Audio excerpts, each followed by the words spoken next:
Thanks for tuning in. You're listening to Gnostic Studies. And this evening, we'd like to do a lecture, the final lecture of our Gnostic Psychology, Introduction to Gnostic Psychology series. It's sort of the last piece that we need to understand the fundamentals of Gnostic psychology. So we've gone through the Gnostic view of the universe and of the human being, or so-called human being, how to study ourselves, what the human machine is in terms of gnosis, right? The three-brained biped, or the five centers or seven centers, our attitude and character, our internal state, external events, our particular psychology related with our egos that are particular to us, the multiplicity that we carry within, the different psychic aggregates or psychological defects. Then we talked about the essence and how the essence is imprisoned within those defects. And in order to free the essence, we have to eliminate the defect. We talked about the role that the personality plays in covering up the essence during life, and that the personality is the vehicle of the ego. It ends up being the vehicle of the ego. So in the next class, we talked about making the personality passive and making the essence active. That's the stage we want to move into. If we want to develop ourselves, if we want to get closer to divinity, we have to understand that that's an internal process. That's a process of personal self-development that requires working against the personality the way we traditionally have been taught to use it, working against that methodology. So we now want to make the essence active and not allow the mechanics of the personality to take over, because those mechanics are egoic. At least that's what we call it in Gnosis. So we want to thank you guys for joining. Thank you for your attention. We want to wrap up today's class, let me rephrase that. We want to wrap up this series today with this class. Class number 10, the Introduction to Gnostic Psychology series. Working on the final piece. We've been, since class 8, after we mentioned that the personality needs to be passive and the essence needs to become active, which is something that we need to choose to do. It is not something that will ever happen, we could say, mechanically. It is something that we have to make an effort to do, to not allow mechanical habits to take over, to kick in, not allow the egos to speak using our voice, or to feel a certain way, or to think a certain way, etc. What we need to do is comprehend those defects. In order to understand or comprehend anything in life, we have to have experience with it. We have to have knowledge and experience, or what we call being. Knowledge and being grow together. We have different degrees of knowledge and different levels of being, the way that we are. So as we learn more, both through experience and knowledge, we understand more. And the purpose of that understanding is really for us to extract wisdom from the experiences of life. So what Gnosis teaches is how to be most efficient at that. Not waste lifetimes or experiences, but to really take advantage of each experience in daily life in order to learn more about ourselves. And therefore, as we know more about ourselves, we know more about the universe. So this is a process of comprehending, which does not require effort. That's what we talked about in the previous class. Comprehension comes to us when we can quiet the mind, When we can quiet the mind, then we focus on something, we concentrate on it, and then we see what comes out of that, what emerges. And very quickly, when we can quiet the mind, boom, we receive some information. Now, as we grow, we learn to connect that information, to translate or understand that information more and more. But the point is, let's say I wanted to wear some clothes or something today, this morning before I got up. And then maybe I said, well, why? Why is it that I want to wear these socks or this shirt or whatever? And I quiet my mind, and then I focus on it, focus on the clothing, on the socks, let's say. Why do I want to wear this? And then, boom, something will come in. Either it'll remind me of a memory of something in the past that I associate the socks with, or an image of someone will show up at work. Maybe I want to show it to them. I want them to see it for some reason, or in school, or on the streets or whatever. So that's how we receive knowledge. And this is related with what's called consciousness. So all of this is connected. We're talking about things, now we're connecting things from the first and second classes to the ninth, and today we're going to be jumping into the 10th class. Consciousness in Gnosis, in the system that we're studying, is a way to receive internal information. When we meditate, the purpose of us meditating is to quiet the mind so that we can receive information in the consciousness, through the consciousness, and stop with the information that we receive from the mind. So, of course, that's a whole other subject, right? The mind, how do we deal with the mind? How do we quiet the mind, right? And that's why we have meditation on Fridays where we talk about that. But just to give you some brief ideas about how to do that, mantras can quiet the mind, such as O, just vocalizing that mantra for 20 minutes, half an hour. Exercise, doing nice exercise, going for a walk, going out into nature, doing something to get the blood moving, but not just too little of a walk, but enough of a walk that we feel like we did something. It doesn't have to be a walk, can be anything else, can be, any variety of exercises. Not abusing the physical body, but also, pushing it a little bit, testing it, see how much it can do, giving it a task, something that it can perform and see the results. So mantras, exercise, pranayama, alternate nostril breathing, transmutation of the creative energies. There is some very nice green tea. Green tea has a amino acid in it called L-theanine. Theos, of course, the Greek word for God. And so L-theanine is supposed to be like an amino acid that makes you feel connected to divinity. I don't want you to get think that these things are shortcuts. We have to learn, we have to study the mind. But there's some Japanese green tea called gyokuro. Let me see, I'll type it into the chat there.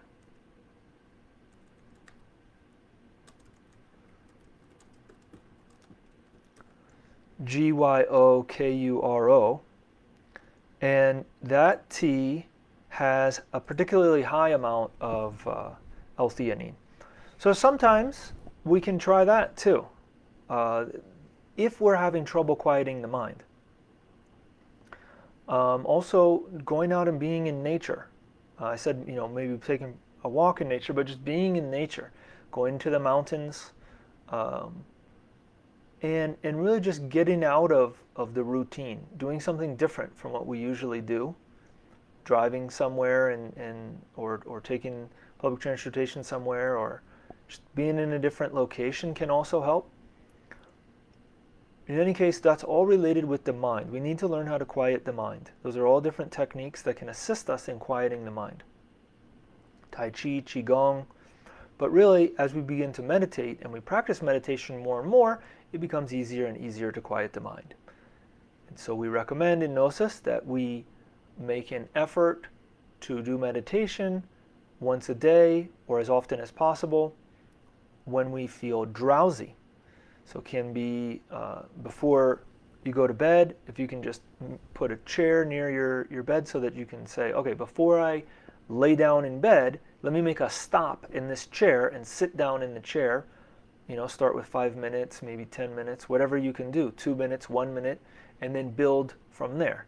Slowly, gradually, being able to do a little more, and then go and lay in the bed. You can do mantras there, you can do pranayama there, you can pray. So, comprehension is being able to understand or extract the wisdom from the information that we have related to the knowledge and the experiences of life. When we're talking about working on a defect, when we're talking about working on an ego, such as the one with the socks, that's just a very simple example that I was making up earlier. Maybe I find that I want to impress someone at work with my socks. Or I find that it reminds me of when I was a child or in high school or a couple years ago, and I saw someone wearing similar socks and they impressed me for whatever reason. And so I want to imitate them. Whatever the information is, then when I receive that information from my meditation, from concentrating on this, I say, oh, and then I can go deeper. I say, oh, well, why? Why do I want to impress this person at work? Why do I want to imitate this person from the past? Where does that come from? What is that?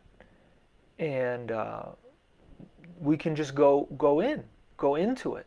Find out more. Oh, they remind me of this. They remind me of a parent, or they remind me of someone who's this or someone who's that, and I want that, or I dislike that, and we can find all these little aspects of ourselves, more defects that we need to work on, that we need to clean out of our particular psychology, so that we can free the essence that's trapped in there.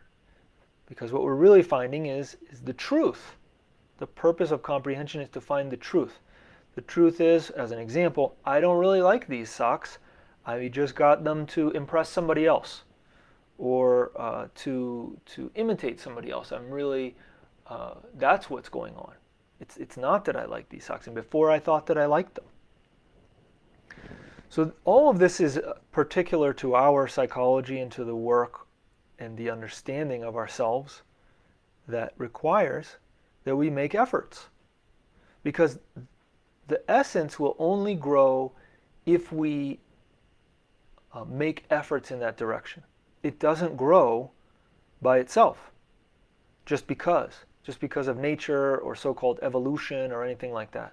According to the Gnostic doctrine, the essence only grows through conscious work, voluntary suffering, through special efforts that we make to assist it, to specifically direct the essence to grow, facing things that are maybe difficult for us to face for whatever reason.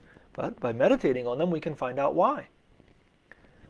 So today, the final class is elimination. We've gone through, let's say we found a defect. We've discovered one in our self-observation. And now we want to eliminate this defect so that we're not a slave of it anymore, so we're not just a robot reacting to the programming. So that's what we're going to discuss today, elimination. Let's jump into it. We need a psychological gymnasium if we want to discover all the different defects within ourselves. This touches on the information we mentioned in part 4, attitude and character. In that class, we discussed the need to change our attitude about life. That when we review ourselves, when we observe ourselves, and we look at our attitude when we're going to a nightclub or dance club or whatever you want to call it, when we're going to a funeral home, when we're going to the grocery store, and when we're going to a gym, a gymnasium, right, where we're going to exercise, we have a totally different attitude when we go into those places. Why is that? Well, when we go to the gym, we are strong. We feel ourselves strong, or we want to become strong, and we're going to the gym to become stronger. If we look at life as an opportunity to strengthen ourselves, if we understand life as an opportunity to become stronger, if we look at all the different obstacles, whether it be difficulties with the transportation, difficulties in the economic sphere, difficulties in relationships with our fellow human beings, health difficulties, whatever it may be, when we look at those as something that we can learn and extract wisdom from, something that can be an obstacle that we can overcome, that we can learn about ourselves through this obstacle in life, then we have the proper attitude that we need, because we see life as a psychological gymnasium. So here, this is from Samael Aun Weor in his book, Mystery of the Golden Blossom. He says, we need a psychological gymnasium, which implies a different attitude, and that we look at life as an opportunity to become stronger through dealing with the flips and the moves that we need to make, the twists and the turns to deal with life. We look at life as an opportunity to become stronger. He says we need a psychological gymnasium if we want to discover all the different defects within ourselves. Path of family life, with its infinite, sometimes painful details, is the best psychological gymnasium. The productive and creative job through which we earn our daily bread is another chamber of marvels for the psychological work of self-discovery. Many aspirants to the superior life wish to escape their workplace, not to walk around the streets of their hometown, to take refuge in the forest with the intention of seeking final liberation. Those poor people are like silly children who skip school and think that they're still going to pass on to the next grade. To live from instant to instant in a state of alert perception, alert novelty, like a lookout in times of war, is both essential and imperative if we really want to dissolve the pluralized I, the ego. In human interrelations, in the coexistence with our fellow human beings, there are infinite possibilities of self-discovery. It is well known that in these interrelations, the multiple defects we carry hidden in the unknown depths of the unconscious always emerge naturally and spontaneously if we're truly vigilant. Then we see and discover them. If we're truly vigilant, then we see and discover them. However, it is obvious that this self-vigilance, this conscious attention, must always exist from moment to moment. Right? So this is taking us back to the first classes where we talked about self-observation, being aware of ourselves, and moving into the third state of consciousness. So I refer you to classes 1 and 2 for that information.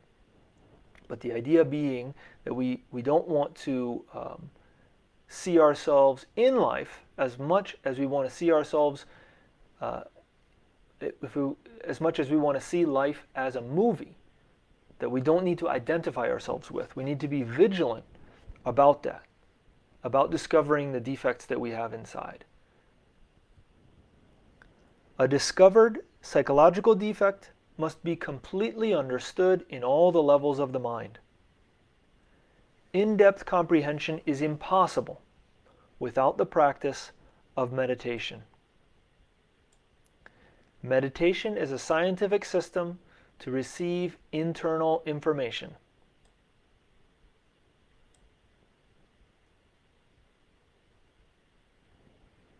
To be self-conscious, right, this is the third state of consciousness.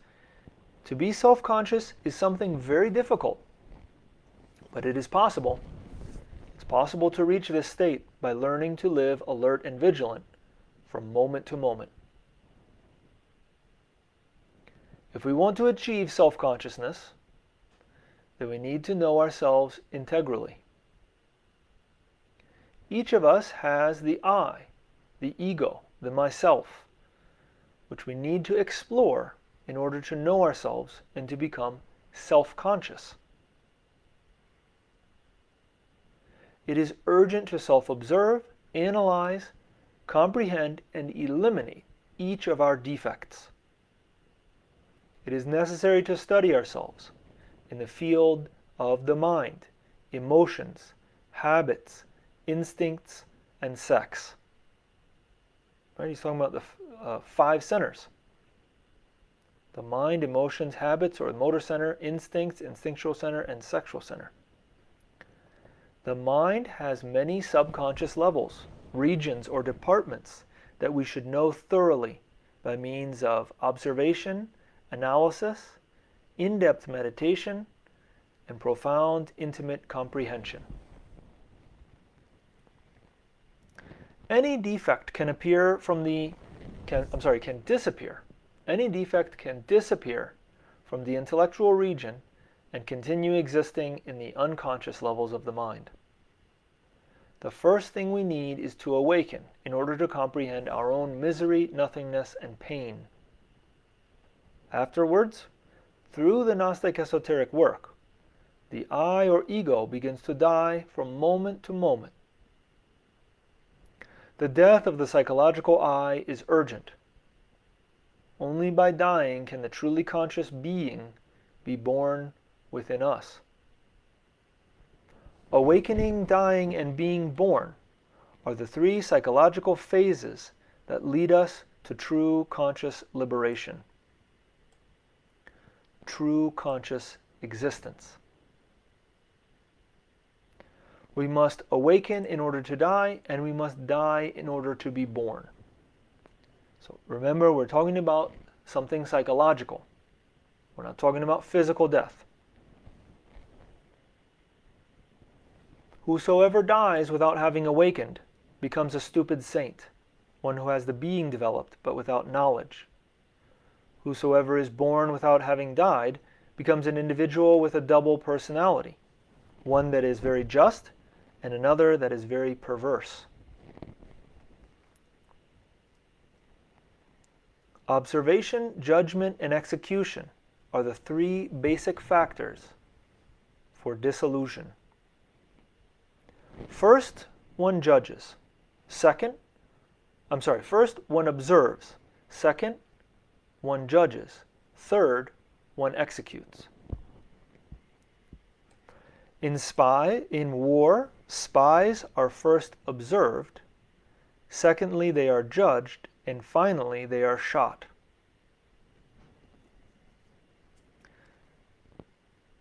Self-discovery and self-revelation exist in our interrelationships with others, in the psychological gymnasium.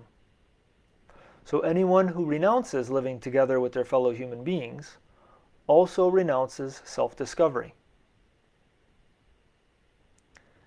Any incident in life, regardless of how insignificant it may seem, undoubtedly has as its cause an intimate actor within us, a psychic aggregate, an I or ego. Self-discovery is possible when we are in a state of alert perception, alert novelty.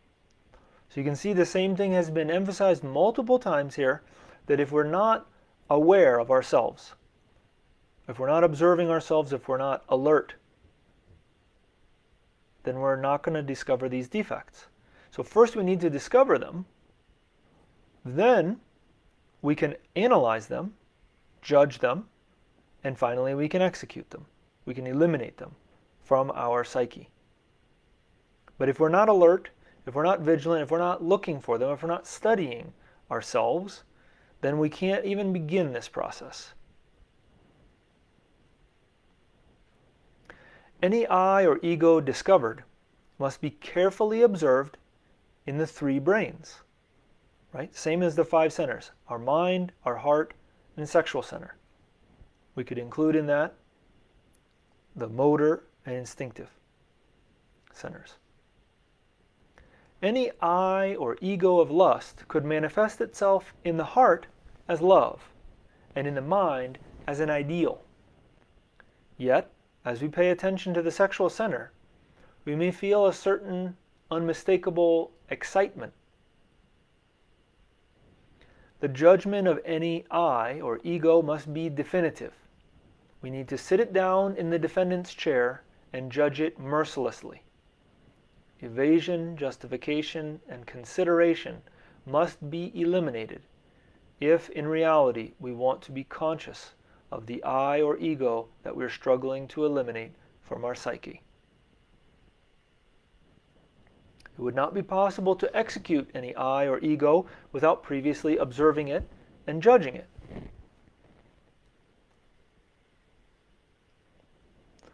Prayer in the psychological work is fundamental for the dissolution of the I.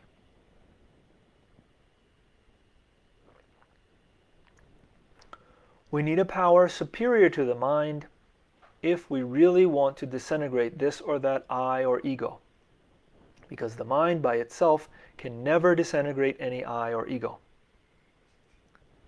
To pray is to talk with God. We must appeal to God the Mother in the depths of our heart if we truly want to disintegrate our I's or egos. Otherwise, we will fail in the work upon ourselves.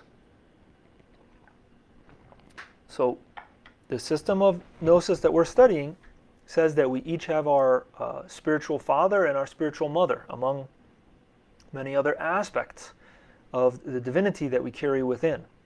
But just to understand in the context, because we often hear about the Father, especially in Christianity, modern Western Christianity.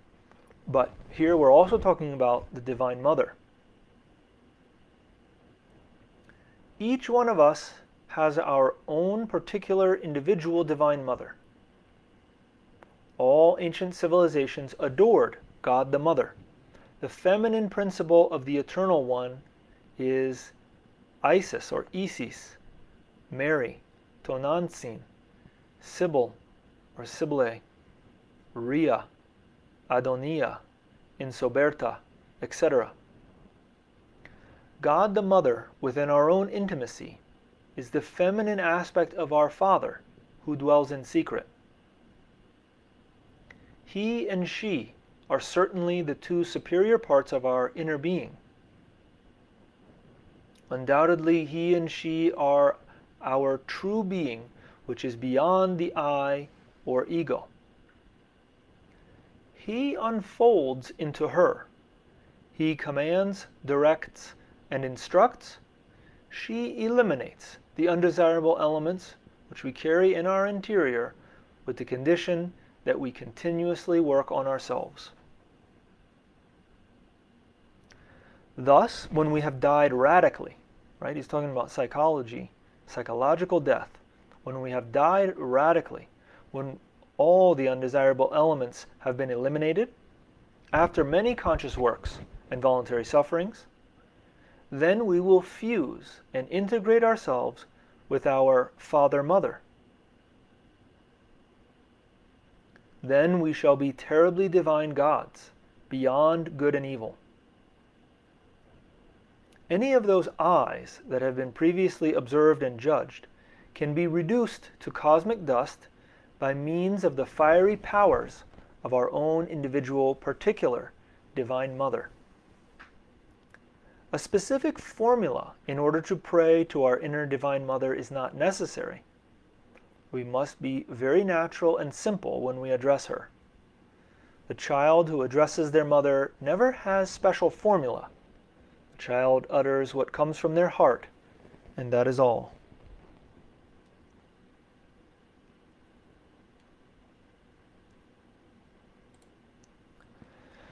In the text of medieval alchemy, the Divine Mother Kundalini is Stella Maris, Virgin of the Sea, who wisely guides those laborers of the great work. Among the Aztecs, she was known as Tonantzin, among the Greeks as chaste Diana. In Egypt, she was Isis or Isis, the Divine Mother, whose veil no mortal has lifted. There is no doubt at all that esoteric Christianity has never forsaken the worship of the Divine Mother Kundalini. Obviously, she is Mary, or better said, Ram Io, which is a mantra that we can use. RAM-IO, so it would be Ram Io.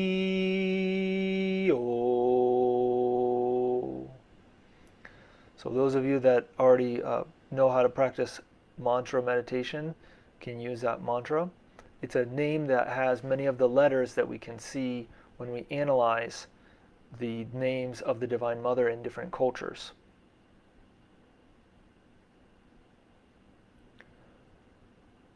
But what we're saying is in esoteric Christianity, the Divine Mother is Mary, right? Mary, we have two Marys in Christianity, and one of them is the mother of the one who incarnated the Christ. So let's understand that. The Divine Mother is the one who gives birth to our superior aspect. So not only does she give birth and create, but she also is in charge of destroying, eliminating those defects. What Orthodox religions did not specify, at least with regard to the exoteric or public circle, is the aspect of Isis in her individual human form. Clearly, it was taught only in secret to the initiates that this Divine Mother exists individually within each human being. It cannot be emphasized enough that Mother God, Rhea, Sybil, Adonia, or whatever we wish to call her, is a variant of our own individual being. Stated explicitly, each of us has our own particular individual Divine Mother. So we can pray to her. She's the one we have to pray to. In her psychological aspect, manifested in the hidden anatomy of human beings, the Kundalini is found coiled up 3.5 times within a certain magnetic center situated in the coccyx. The coccyx is at the base of the spine, sometimes related with what's called the tailbone. In the center of that chakra, or abode, there is a female triangle, or a yoni, wherein a male lingam is established. In this atomic or magical lingam, which represents the creative sexual power of Brahma, the sublime serpent Kundalini is coiled up. The igneous queen in her serpent form awakens with the secretum secretorium, the secret of a certain alchemical craft. That's Latin, secretum secretorium. Unquestionably, when this divine force awakens, it ascends victoriously up through the spine, the medullary canal, in order to develop the powers of deification. As we've said, the mind by itself cannot radically alter any psychological defect. The mind can put a label on a defect, transfer it from one level to another, conceal it from ourselves or maybe from others, excuse it, justify it, etc. But never can the mind absolutely eliminate our defects. Comprehension, is fundamental. But it is not everything. Elimination is also necessary. An observed defect must be analyzed and understood completely before proceeding to its elimination. We need a power superior to the mind, a power capable of atomically disintegrating any I defect which we have previously discovered and judged in depth. Fortunately, such a power lies profoundly latent beyond the body, the affections, and the mind, although it has its actual exponent in the central bone of the coccyx. After having fully understood any I defect, any ego, we must submerge ourselves in profound meditation, imploring, praying, and asking our particular individual Divine Mother to disintegrate the previously understood defect. This is the precise technique required for the elimination of those undesirable elements that we carry within. The Divine Mother Kundalini has the power to reduce any subjective and inhuman psychic aggregate to ashes. Without this technique, without this procedure, all efforts to dissolve the ego are fruitless, pointless, and absurd.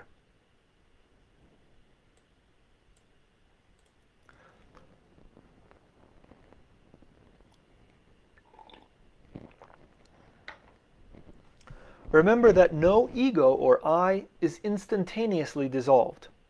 Our Divine Mother must work and even suffer very much before achieving the annihilation of any of these defects. Make yourselves introspective. Direct your prayer within, seeking your Divine Mother within your own interior. Then, with sincere supplications, you will be able to talk to her. Beg her to disintegrate the I, the ego, the defect that you have previously observed and judged. As the sense of self-observation develops, it will permit you to verify the progressive advancement of your work. Comprehension and discernment are fundamental, but elimination is necessary if what we want is to disintegrate the ego, the myself. The mind can give itself the luxury of labeling any defect, of passing it from one department of the mind to another, showing it, hiding it, etc. However, the mind can never fundamentally alter the defect. A special power superior to the mind is necessary, a fiery power that is capable of reducing any defect to ashes. Our Divine Mother has that power. She is able to pulverize any psychological defect. Our Divine Mother lives in our intimacy, beyond the body, affections, and the mind. She is, by herself, an igneous power superior to the mind. Our own particular individual cosmic mother possesses wisdom, love, and power. Absolute perfection exists within her. It serves no purpose to repeat, "I will not be lustful," because within the very depths of our psyche, the eye of lust will continue to exist anyway. It is useless to repeat daily, "I will not have anger," because within our psychological depths, the eyes of anger will continue to exist. It would be useless to repeat daily, "I will no longer be greedy," because within the different depths of our psyche, the eyes of greed will continue to exist. So, just simply saying something doesn't mean that we've eliminated any defects. We need to observe the defect, analyze it, judge it, so that we can comprehend it, and then eliminate it.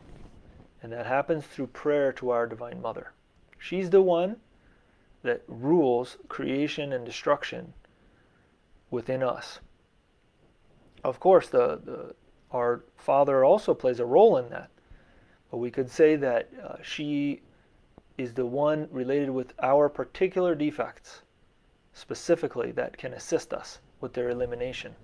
and also with their comprehension.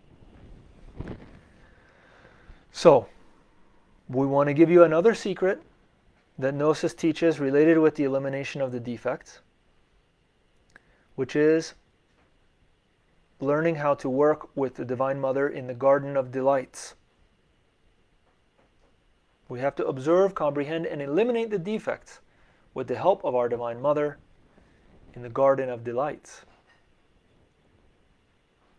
Let's understand that simply seeing an ego or I, observing or discovering it, and even comprehending it, but without eliminating it, does not end up helping us. Because in the long run, it will reintegrate into our psyche. An I, an ego which has been cut off from our personality with the knife of the consciousness, thrown out of the house like the black sheep of the family, continues to live in our psychological space. Maybe it's not integrated with the personality. Maybe it doesn't manifest itself through the personality. But it continues to exist.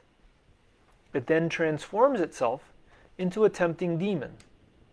It insists on returning home. It does not submit so easily. In no way does it wish to eat the bitter bread of exile. It looks for an opportunity. And when we let our guard down for a minute, it accommodates itself anew within our psyche. Gravest of all is that within an exiled I or ego, there is always a certain percentage of essence, consciousness, that is still imprisoned. Right? And that's the whole point of this, is to liberate our essence.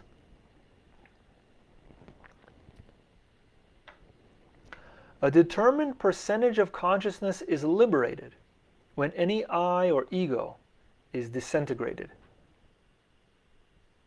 Hence, the emancipation or liberation of the essence or consciousness without the disintegration of each I or ego is impossible. The greater the quantity of disintegrated I's or egos, the greater the degree of self-consciousness. The lesser the quantity of disintegrated I's, the lesser the percentage of awakened consciousness. Therefore, the awakening of the consciousness is only possible by dissolving the I or ego, by dying within ourselves, here and now. Right? Psychological death, sometimes called mystical death.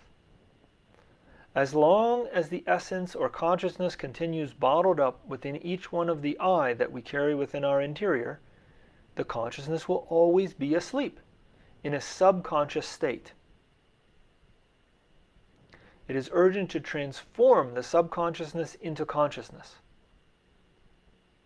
And this is only possible by annihilating the I's or egos, by dying within ourselves. Thus, it is impossible to awaken without first having died within ourselves. And if we analyze the religions of the world, we often find the symbolism of death related with the hero or the messenger. And part of the elimination of the ego is using our creative energy, the sexual energy. And this is something that distinguishes authentic esotericism from pseudo-esotericism, and from those who use esoteric terms and even the term gnosis to conceal methods and techniques which only lead to more suffering, more karma, a more subjective perspective of the universe. When this system of gnosis talks about sex, it talks about it in the same way that Buddhism does with regard to white tantra. This means to connect with our spouse and to disconnect without the loss of the sexual energy, without the spasm, without orgasm. To have sex and enjoy the connection between man and woman, but without the loss of any energy. So we're not against sex. The method is to use sex to our advantage and not lose that very powerful creative energy which connects us with our Divine Mother. And by learning how to transmute that energy and at the same time praying, asking, begging our Divine Mother to eliminate our defects, we can progress very rapidly in the work. No matter how hard one tries to evade the question of the Kundalini, it remains a very serious problem. In fact, the ungrateful child never progresses in the esoteric work on themselves. Obviously, an ungrateful child is anyone who scorns Isis, our own particular individual divine cosmic mother. Isis is one of the autonomous parts of our own being, yet a derivative part. The igneous serpent of our magical powers is Kundalini. Only Isis has the absolute power to disintegrate any I or ego. As we already stated, the igneous serpent of our magical powers is found coiled 3.5 times inside a certain magnetic center located in the coccyx at the base of the spinal column. Right? So if we know where the tailbone is, right, so where the hips come together in the back, there's a bone there, and I can't remember it right now. There's a name for it. But beneath that, there's the coccyx. So it's close to the creative organs. Through white tantra, the serpent ascends victoriously along the spinal canal, awakening the powers of deification. Through black tantra, the serpent hurtles itself downwards from the coccyx towards the atomic infernos of the human being. This is how many are transformed into terribly perverse demons. The evil consequences of black tantra are crystallized in the pluralized I, in the ego. The hypnotic power of the descending serpent has submerged humanity into unconsciousness. By contrast, only the ascending serpent can awaken us. This truth is an axiom of Hermetic wisdom. Conscious willpower is always represented as a sacred woman, Mary, Isis, who crushes the head of the descending serpent.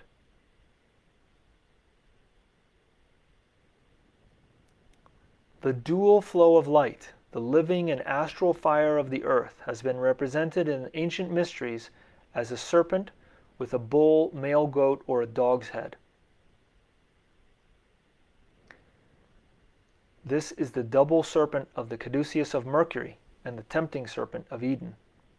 But it is also the bronze serpent of Moses, entwined in the Tao, that is to say, the generating lingam. It is the male goat of the Sabbath, the Baphomet of the Gnostic Templars, the Haile of universal Gnosticism, and the double tail of the serpent that forms the feet of the solar Abraxas. The black lingam inserted into the metallic yoni, symbols of the god Shiva of Hinduism, is the secret key to awaken and develop the ascending serpent, or Kundalini. This is under the lifelong condition of never spilling the vessel of Hermes, the thrice great god Isis, Ibis of Thoth. Black Tantra practitioners are different. They don't take that oath to not spill the vessel of Hermes. They awaken and develop the abominable Kundartagwaiter or Kundabuffer organ, the serpent of temptation from Eden, right, the tail of Satan, when they commit the unpardonable crime of spilling the sacred wine during their practices. At that marvelous instant in the Garden of Delights, at the exquisite moment when the male organ or penis enters deep into the woman's vagina, a very exceptional kind of electric induction takes place. In these moments, our organism is undergoing electric impulses, and this offers us surprising possibilities. in-depth psychological change can emerge in the profundity of the consciousness if we know how to intelligently make use of the cosmic opportunity that we have in those moments. But we lose this marvelous opportunity when we intend to simply gratify our senses. Miserable is the Samson of the Kabbalah, who allows Delilah to put him to sleep. To fall like a beast into lustful temptation is equivalent to throwing away the best opportunity. Instead of the fatal incontinence of the sexual libido, it is better to pray. So incontinence means not being able to hold on to something. Usually it refers to urinary incontinence when you pee yourself, or fecal incontinence when you poop yourself. But now it's being used to talk about not being able to hold on to the sexual energy. In the ancient mysteries, it was taught in secret that sex is a form of prayer. The Gnostic patriarch St. Augustine said, "Why are we not to believe that humans, before the fall into sin, could dominate the sexual organs in the same way as they do other parts of the body?" The quote, sin of fornication associated with sex is the waste of that tremendous creative energy through orgasm. The secret of happiness of the intimate God of each creature consists in the relationship that it has with itself. The relationship that the divinity has with itself. Remember that the essence is the spark of divinity, that emanation of divinity that exists within us. That's not our personality. And so if we want to reestablish that relationship with the intimate divinity that exists within us, then we need to liberate our essence. And that's possible through eliminating the ego, which is possible through working with the creative energy, combining prayer with meditation and comprehension, and not wasting the energy through orgasm, not spilling the cup of Hermes, not spilling the sacred wine. The proper divine state is that of supreme happiness. Sexual enjoyment comes from the relationship of the divinity with itself. The seven cosmos, which gloriously shine in infinite space, sexually intertwine. Why should the human microcosm be an exception? Man and woman always adore each other. Sexual joy, then, is the legitimate right of the human being and comes from the relationship of divinity with itself. In other words, sexual joy is terribly divine.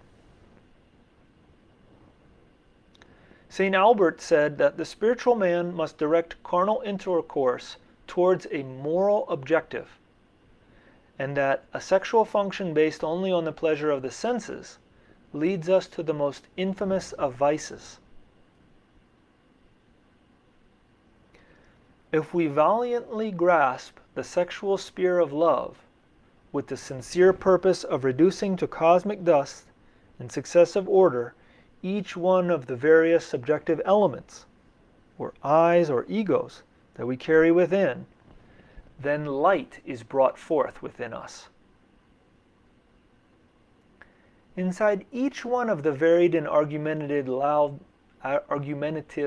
loud-mouthed egos, which personify our psychological errors, there exists psychic material or substance, psychic essence. Just as when the atom is split, energy is liberated, so too does the total disintegration of the various infernal I's or egos liberate the essence, light.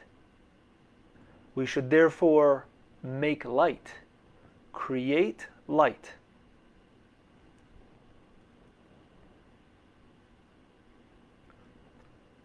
Comprehension is basic in transcendental psychology, but it is obviously not everything. We also need to eliminate. In Devi Kundalini, the igneous serpent of our magical powers is the key. It is impossible to eliminate the devil eyes, the psychological defects, without the help of our own particular Divine Mother, Devi Kundalini. Right? She has many names. It's not the only name.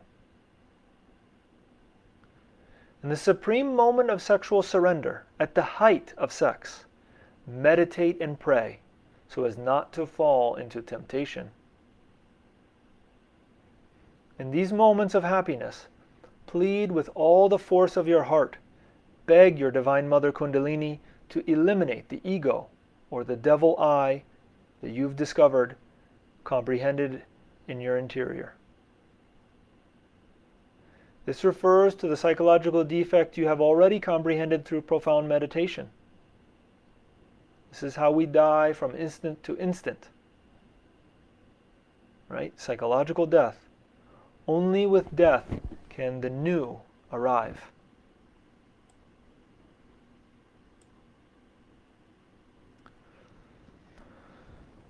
So we've talked about two important keys of the psychological work today.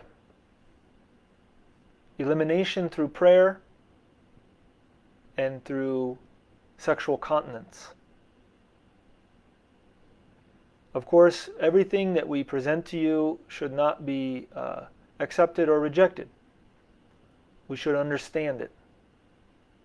And the only way we're going to understand it is by experimenting with it for ourselves and deciding for ourselves through our own experience. What does it mean? What is it really? What is sex really? What is the sexual energy? When we pray for the elimination of a defect, we pray to our own personal Divine Mother who dwells in our intimate depths. And we mentioned that in the ancient mysteries, it was taught that sex was a form of prayer. The particular method to using this transformative key is to not lose the energy through the spasm or orgasm, which is also called white tantra, performing white tantra. To insert the penis into the vagina and then withdraw before the loss of the creative energy. Combining this with prayer will produce marvelous results.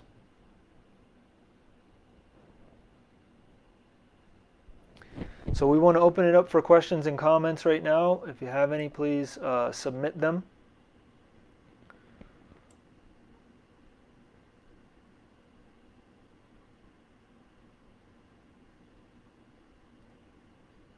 We also want to invite you to our meditation tomorrow, same time, 7:30 Mountain Time in the northern hemisphere of the Americas. And we are going to go on a break for about 5 weeks during the month of August. So this will be our last class for a little bit.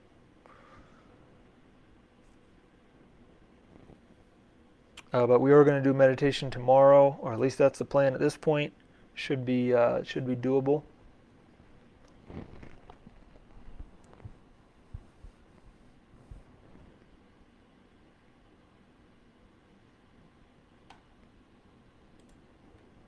We got a question, is this Rosicrucian? Well, it depends on, just like anything, because people use the term gnosis and they teach black magic with that. People use the term Rosicrucian and do the same thing. So it depends on which Rosicrucian vein you're studying, but yes, the cross, the connection of two different opposing forces, learning how to balance those two forces so that the rose can grow from it. The Rosicrucian or rose cross is in this system as well. And the very deep, very profound esoteric methods related with that are accessible. But we have to do the individual work, we have to do our meditation, we have to do our practices, and then that path starts to open up for us in the internal worlds.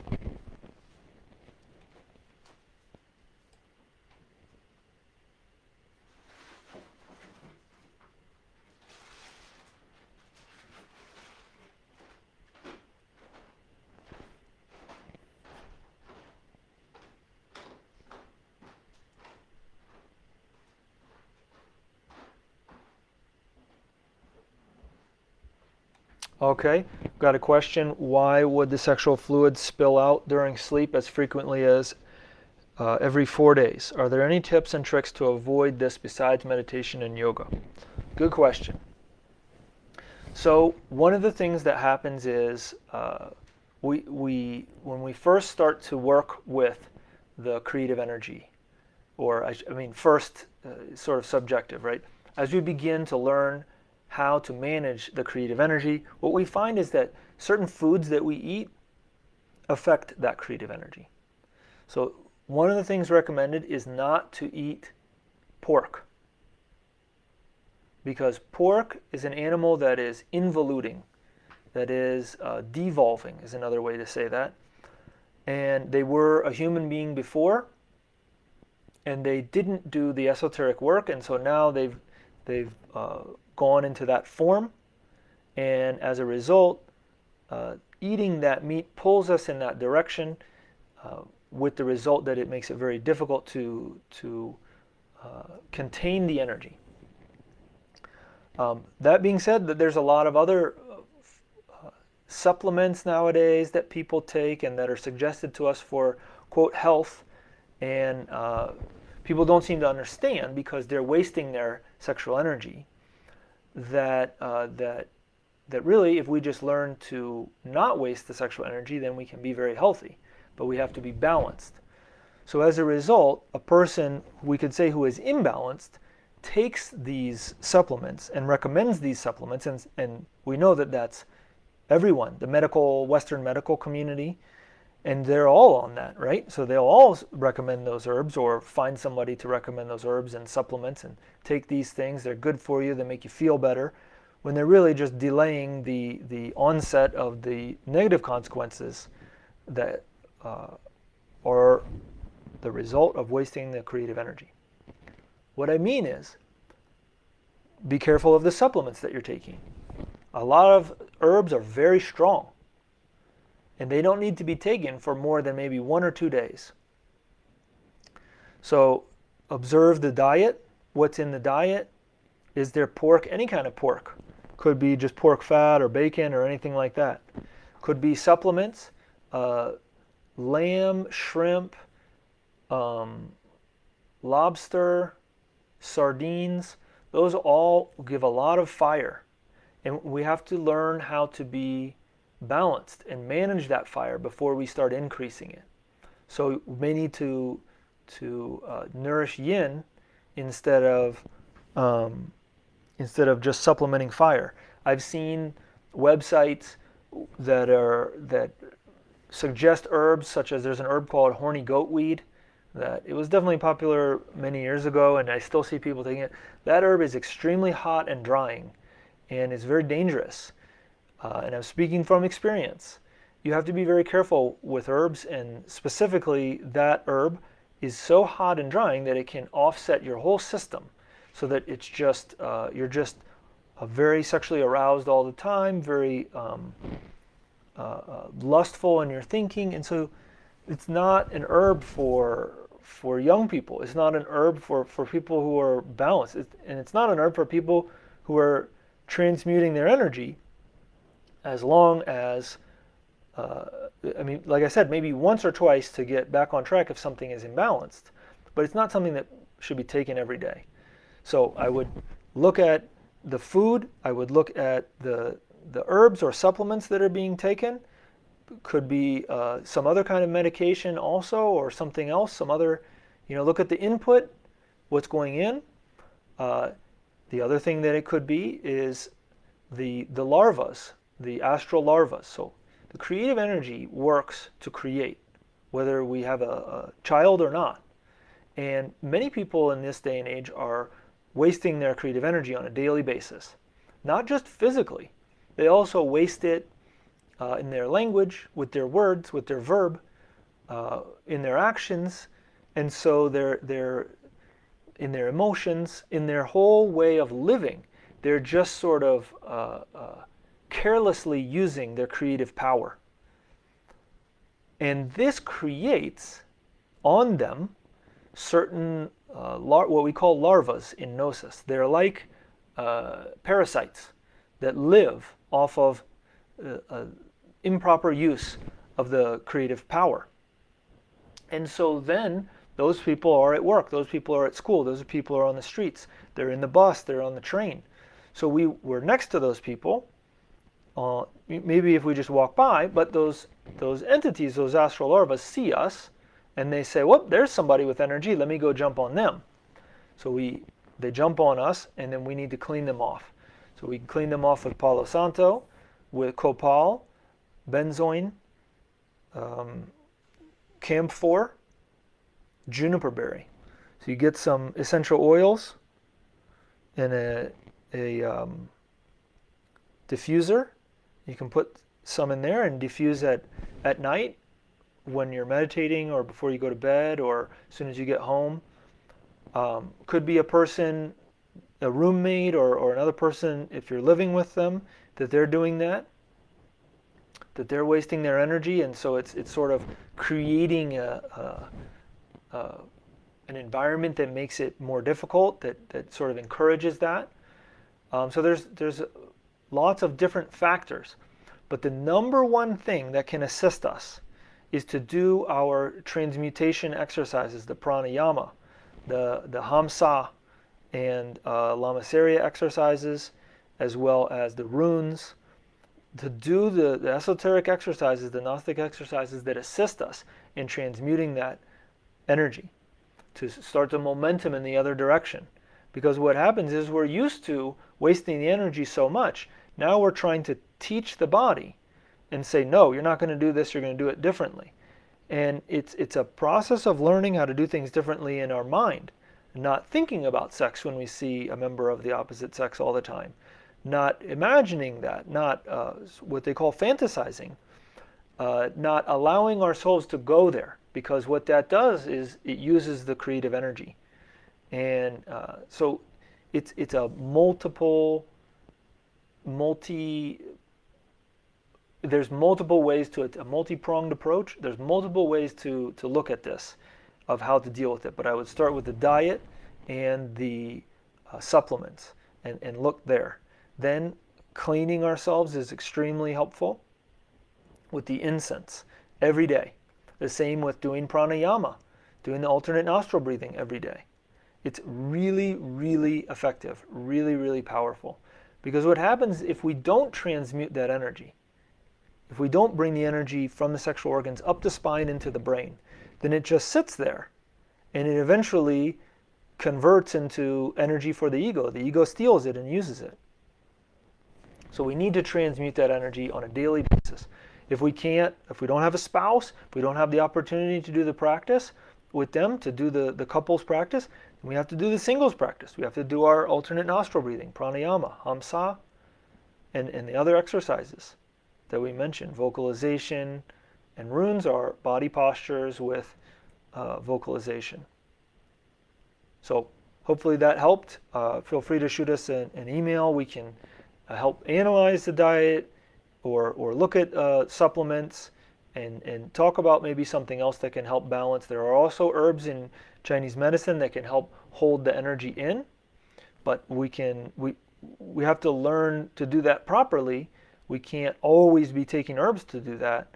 It can also create an imbalance in us, but sometimes maybe we need helpful herbs that sort of jumpstart us, keep us going, help us get over a hump, so to speak.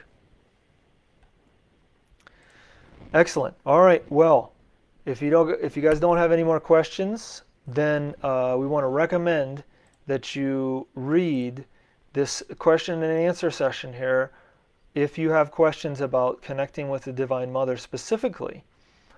But otherwise, we've presented the material. The important thing, we need to die psychologically. which means to eliminate the ego. In order to be able to do that, we have to pray to our Divine Mother. But she's not going to eliminate an ego that we haven't already comprehended. We need to understand, we need to have extracted the wisdom from the experience, from the understanding, from what observing this thing within us has taught us about ourselves and about the universe.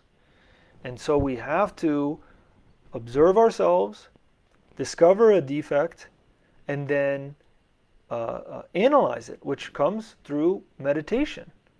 As we mentioned in the previous class, not through effort, but the truth, we find the truth when we get beyond effort, beyond the mind, the duality of the mind, into the world of pure spirit, where the consciousness can instruct us.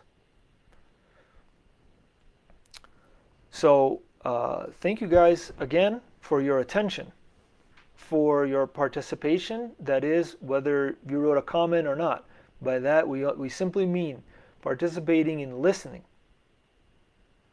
And we hope that this information has assisted you and will assist you. We recommend that you experiment with this, that you try this and see for yourself. Is this some joker on the internet? Because we got plenty of those, right? Or is this something real? Is this something secret that you found today because your inner being, your inner divinity wanted you to find this for some reason? And then practice. Again, we're going to be gone for probably 4 or 5 weeks.